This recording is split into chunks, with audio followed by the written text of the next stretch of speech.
ओम श्री गुरुवे नमः। ओम शांति शांति शांति। प्रणाम भगवान। भगवान योग वासिष्ठ महारामायण से निर्वाण प्रकरण उत्तरार्ध और सर्ग नंबर 204 से 206 लेते हैं भगवान, जिसमें शीर्षक है श्री वशिष्ठ जी और श्री राम का संवाद, दृश्य का परिमार्जन, सबकी चिद आकाश रूपता का प्रतिपादन, श्री राम का प्रश्न और उसके उत्तर में श्री वशिष्ठ जी द्वारा प्रज्ञति के उपाख्यान का आरंभ। श्री वशिष्ठ जी बोले, माँ बहाओ, तुम फिर मेरी उत्तम बात सुनो, क्योंकि जैसे दर्पण बारंबार पहुँचने या परिमार्जित करने पर अधिक स्वच्छ एवं शोभित होता है, उसी प्रकार बारंबार चर्चा होने से भ्रम का निवारण होता है, जिससे बोध शुद्ध होकर निखर उठता है। रूप और नाम दो ही प्रकार के दृश्य हैं, इनमें पहला अर्थ है और दूसरा शब्द। दोनों में ही भ्रम है, क्योंकि और इनका मार्जन आवश्यक है। अर्थ क्या है? भ्रम को समझने का एक संकेत। अर्थ की कोई वास्तविक सत्ता नहीं है। एक वस्तु को समझने के लिए अनेक शब्द प्रयुक्त होते हैं। उन सब के अर्थ पृथक पृथक होने पर भी उनसे अनेक वस्तुओं की उपलब्धि नहीं होती। इस तरह अर्थ भ्रम का परिमार्जन हुआ। अर्थ के बिना शब्द जल के कलकल नाद की भांति निरर्थक है, अतः वह शब्दता को छोड़कर अर्थरूपता को प्राप्त होता है।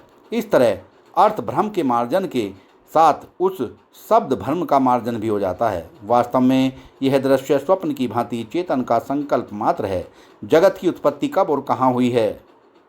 जब जगत ही मिथ्या है तब स्वप्न की क्या बात है, क्योंकि जागृत ही संस्कार द्वारा स्वप्न दृष्ट पदार्थ बनकर स्मरण के समान अपने अर्थभूत वस्तु से शून्य होकर सामने आता है। इसलिए वह चेतन का संकल्प मात्र होकर दूसरे आकार में विस्तार को प्राप्त हुआ।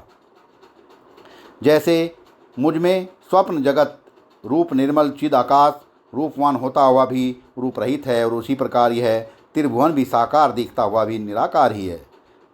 श्री राम जी ने कहा, ब्राह्मण, इस प्रकार विचार करने से न तो कुछ उत्पन्न हुआ है और न कुछ नष्ट ही हुआ है। यह जगत जैसे का तैसा चिन्मय ब्रह्म है और अपने आप में ही स्थित है।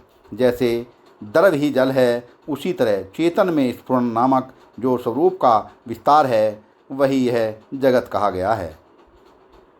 समग्र दर्शन से जिसकी बुद्धि प्रबुद्ध हो गई है, उसकी दृष्टि में यह जो जगत का भान है वह अभान रूप ही है। वास्तव में सब कुछ शून्य चिदाकाश ही है और वही परमार्थ है। अज्ञानी की बुद्धि में यह जगत जैसा भी प्रतीत होता रहे, उस पर हमें विचार करने की आवश्यकता नहीं है।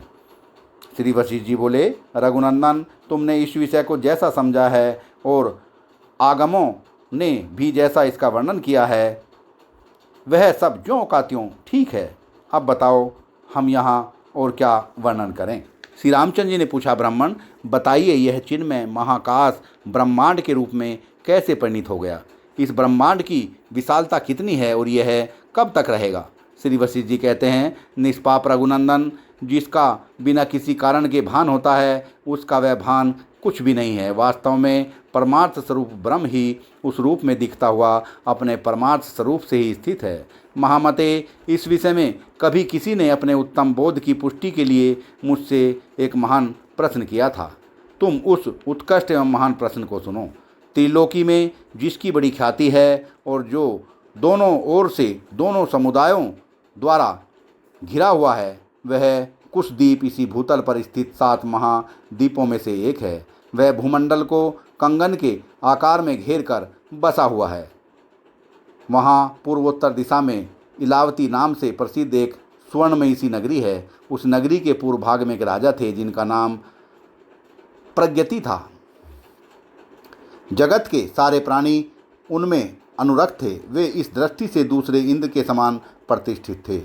एक समय किसी कारणवश मैं प्रलय काल में आकाश से गिरे हुए सूर्य की भांति उस राजा के समीप जा पहुंचा। उसने पुष्प, अर्घ्य और आचमनीय आदि के द्वारा मेरी पूजा की और पास बैठाकर मुझसे बहुत से प्रश्न किए। सत्संग को विराम देते हैं भगवान। प्रणाम भगवान।